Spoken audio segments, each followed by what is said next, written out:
All right, let's jump right in. Today we're tackling one of those historical events that I think gets overshadowed sometimes, the Taiping Rebellion. It really doesn't get the attention it deserves, does it? I mean, talk about impact. But Yeah. we're going to do a real deep dive here, not just the what happened, but like the why. Yeah. You sent me some great articles on this and some historical maps too. Yeah, those maps are really helpful to see how things unfolded. It gives you that visual perspective. So our mission today, to understand why this thing exploded the way it did and how it's still shaping China even today. Because the echoes of this rebellion, they're still felt, no question. We're talking about wild religious fervor, military tactics that sound smart on paper, but had these hidden flaws, and a death toll that is just hard to even fathom. Yeah, the scale of the devastation is something else. And to really grasp it, we need to rewind a bit, see what China was like in the mid-1800s. Okay, so set the scene for us.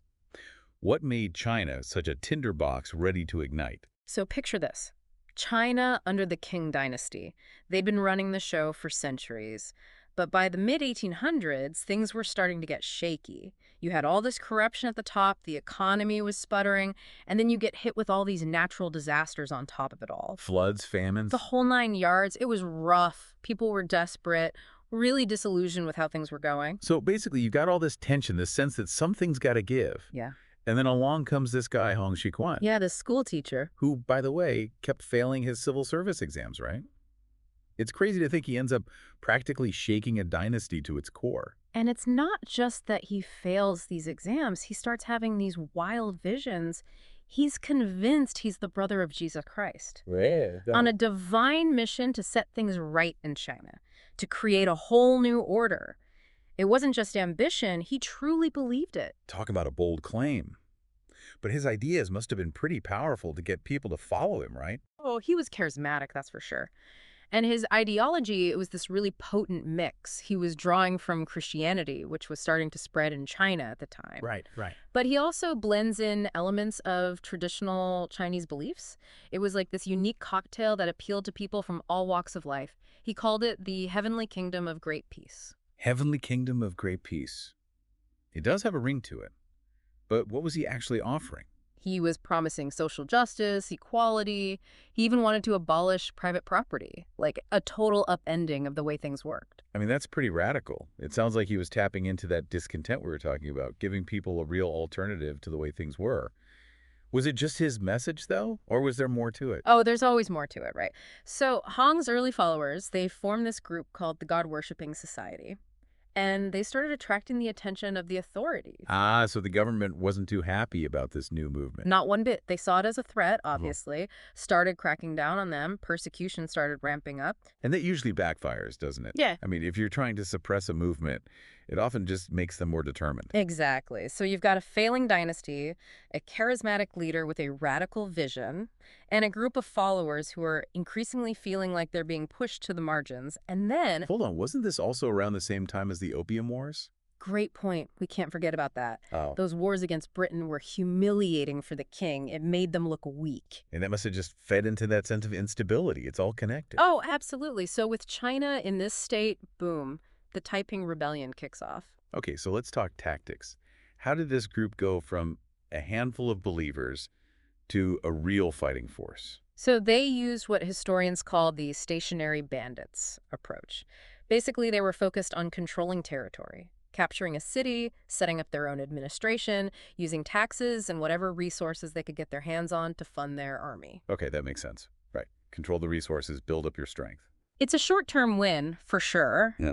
But there was a major downside to this approach. Oh, what's that? They weren't really focused on building a lasting state. They were so busy controlling what they had. They weren't building institutions, a real economy, that kind of thing. So they're winning battles, but not laying the groundwork for the long haul. Exactly. And this would come back to bite them later. It's not enough to win battles. You got to win the hearts and minds, too. Okay, so we've got the scene set. China's in crisis. The Taipings are on the move. Now, walk us through some of those key moments. What were the big turning points in this rebellion? Well, one of those early victories that really shook things up was the Jinjian Uprising in 1851. You've got this small, not very well-equipped rebel army, and they managed to defeat Qing forces. That must have sent a shockwave through the Qing leadership. Like, whoa, wait a minute, this isn't just a minor nuisance anymore. Right. It was a sign that they were a force to be reckoned with. And then, in 1853, they capture Nanjing. This was a huge symbolic victory, one of the most important cities in China. They got their own capital. They renamed it Tianjin, the Heavenly Capital, and it became their base. They were feeling pretty confident at this point, so confident that they launched the Northern Expedition. Hold on, what was that? The Northern what?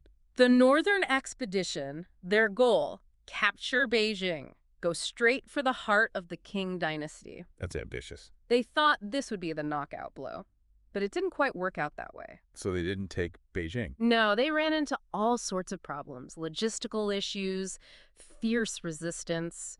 And because they hadn't really built that national unity we were talking about, they struggled to win people over in the north.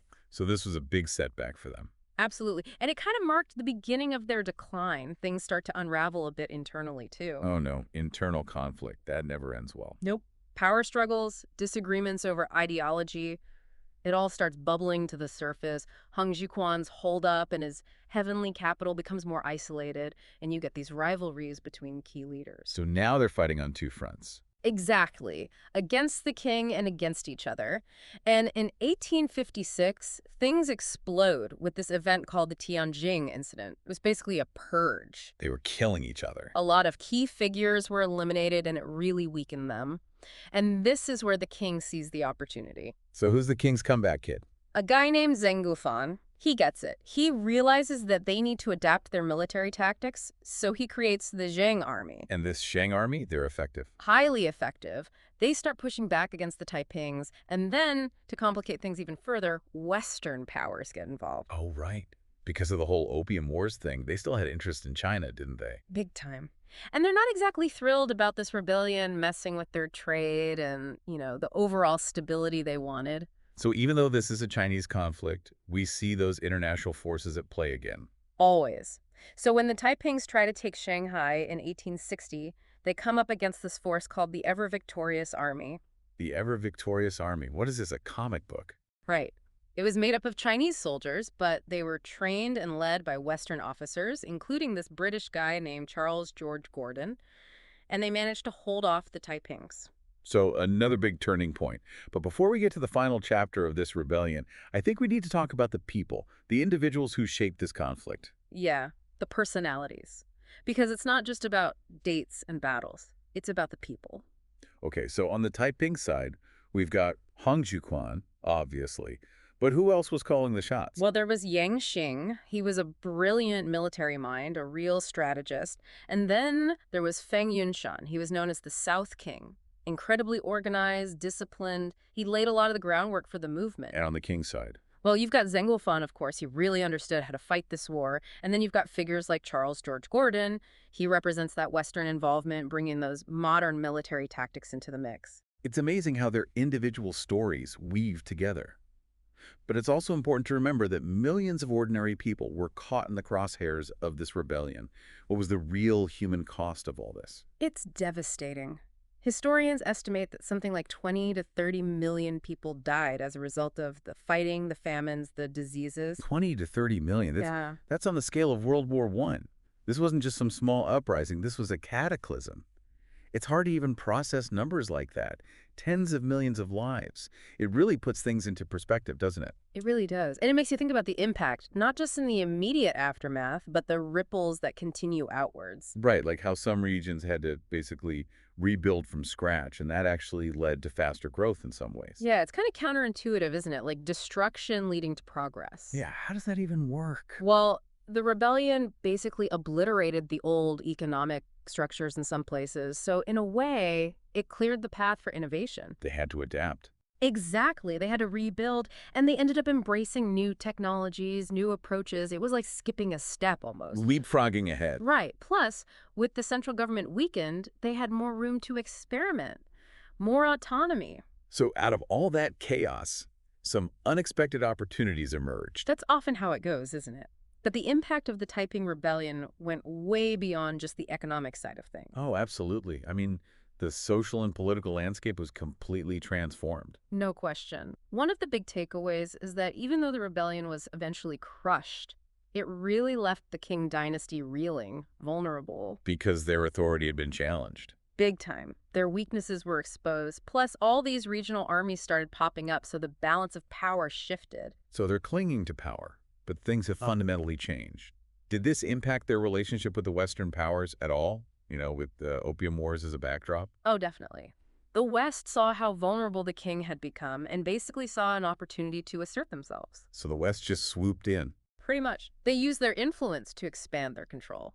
You start seeing the carving up of China into these spheres of influence, different Western powers controlling different regions, different ports. So even though the rebellion was fueled in part by resentment towards the West, its aftermath leads to even more Western control. The irony. It's really a tangled web, isn't it? The Taipings wanted to get rid of foreign influence, and in a way, they opened the door for even more of it. It makes you think about those unintended consequences. Exactly. But you know what's interesting? The Qing managed to hold on for several more decades after all this. Yeah. How did they do that? Were they just brutal? Well, there was definitely a lot of brutality involved. But remember Zeng Guofan, the Qing military leader we were talking about, he wasn't just a soldier, he was a reformer too. So he recognized that they needed to change to survive. Yeah. He and some other reformers within the Qing, they kick off this series of reforms.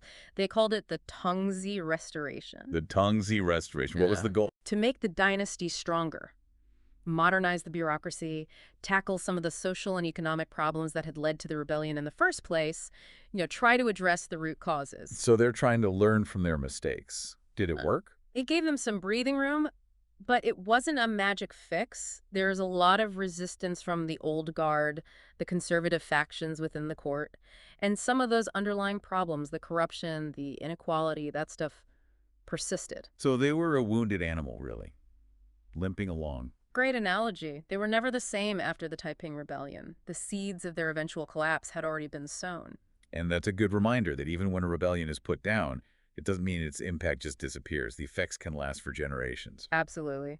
And the Taiping Rebellion is a perfect example of that. It had a profound effect on the development of modern China. Give us some specifics. How did it shape the future of China? Well, for one, it really fueled that rise of Chinese nationalism. You've got this challenge to the Manchu-led Qing dynasty, the growing presence of the West. And it all kind of fostered this shared identity among the Han Chinese population. So they're fighting among themselves, but in a weird way, it brings them together, too. It's paradoxical, isn't it? And that sense of nationalism, it would become a major force in the revolutions and reforms that would come later. It's amazing how something so destructive can also be a catalyst for these kinds of changes. And it's not just about nationalism. Remember, the Taiping's focus on social equality, their rejection of traditional Confucian hierarchies. Oh, right. Those are pretty radical ideas for the time. They were. And even though they weren't able to fully implement them, those ideas had staying power. They resonated with people. So even though the rebellion failed, their ideas planted seeds. Exactly. Future generations of reformers and revolutionaries, they were inspired by those Taiping ideals. Ideas about land redistribution, equality between men and women, social welfare. They challenged the way people thought. It's amazing to think about how it all started. I mean, a failed exam and some visions led to all this. The power of ideas, right? And how they can spark change, even long after the events that gave rise to them are over.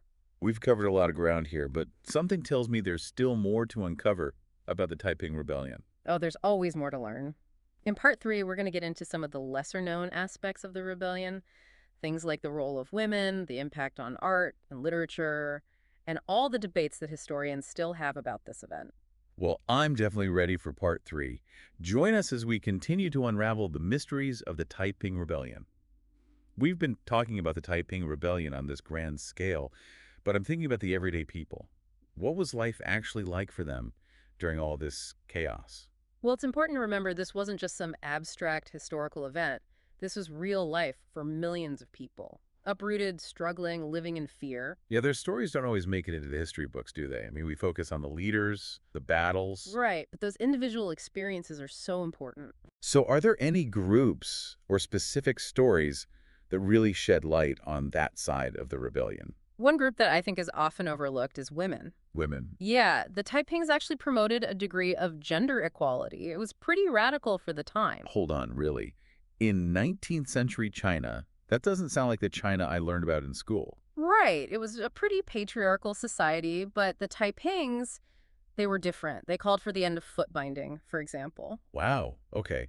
That's huge. And they encouraged women to take on roles that were traditionally reserved for men. So they weren't just stuck at home. No, you had women serving as soldiers, nurses, administrators, even leading troops into battle. Some even held positions of authority within the Taiping Heavenly Kingdom. That's amazing. Did it last, though? I mean, did this have any kind of lasting impact on women's rights in China? That's a tough question. It's complicated. The rebellion definitely shook things up, but after it was suppressed, a lot of the reforms they had put in place were reversed. Women were pushed back into those traditional roles. So one step forward, two steps back. Yeah, kind of. But it's important to note that those ideas were out there. The rebellion showed that women could play these vital roles, and that had an impact on later women's rights movements. It planted a seed. Okay, so let's shift gears a bit. What about art and literature? Did all this turmoil inspire any creative expression? Oh, yeah. Big time. The Taipings produced all sorts of stuff. Religious texts, pamphlets, poetry. So they're using art as a tool. Totally. To spread their message. To rally people to their cause. Propaganda. Some of it, sure. But it's also a window into how they saw the world. Their hopes, their dreams, what they wanted China to become. It's like reading their diaries. And was it just writing, or were there other forms of art, too? Oh, yeah. They had a distinct visual style, blending traditional Chinese motifs with Christian imagery. It's really fascinating. Ooh, I'd love to see that. Is any of it still around? Some of it is. You can find artifacts, artwork in museums. It's a great way to connect with that period visually. It always blows my mind how much you can learn from just looking at an object. Right. It's like holding a piece of the past in your hands. Okay, so throughout our deep dive here, we've hinted at some of the debates that historians still have about the Taiping Rebellion. What are the big sticking points? Well, a lot of it comes down to how you interpret the rebellion. Some historians see it as a proto-communist movement. Because of the focus on social equality. Yeah. Their ideas about land redistribution, economic equality, some people see those as early signs of communist thought. So a precursor to the revolution that would happen later. Exactly. But others see it as primarily a religious movement. Because of Hong Xiuquan's vision. Right. It's all about that heavenly kingdom he was trying to create, that messianic zeal. It all depends on where you choose to focus. So no easy answers. Nope. And there's also debate about the rebellion's overall impact. Some say it was a catalyst for modernization. It shook things up so much that it forced change. Kind of like what we were saying about how the destruction led to new opportunities. Exactly. But then you have others who say it was a disaster. It set China back decades, just caused immense suffering and chaos. It sounds like there's no one right way to look at it. And that's what makes history so interesting. It's not about finding the right answer. It's about looking at things from different angles, appreciating the complexity. Well said. We've covered a lot of ground in this deep dive, from those early sparks of rebellion to the devastating consequences and that lasting legacy. It's amazing how one failed exam and a few equations could lead to all this. It really is. Millions of lives lost, a dynasty on the brink, the map of China redrawn. It makes you think about the power of belief and the unintended consequences of our actions. Absolutely. And as we wrap up, I'm left with this question. The Taipings wanted to create a heavenly kingdom of great peace, but it led to so much violence and suffering. It makes you wonder about revolutions in general. Are they ever truly peaceful? And how do we make lasting change without resorting to those extremes? How do we learn from the past, from the mistakes and the successes of those who came before us? I think those are questions worth pondering. They really are. Thanks for joining us on this deep dive into the Taiping Rebellion. It's been a fascinating journey, and I hope everyone listening will continue to explore this pivotal moment in Chinese history.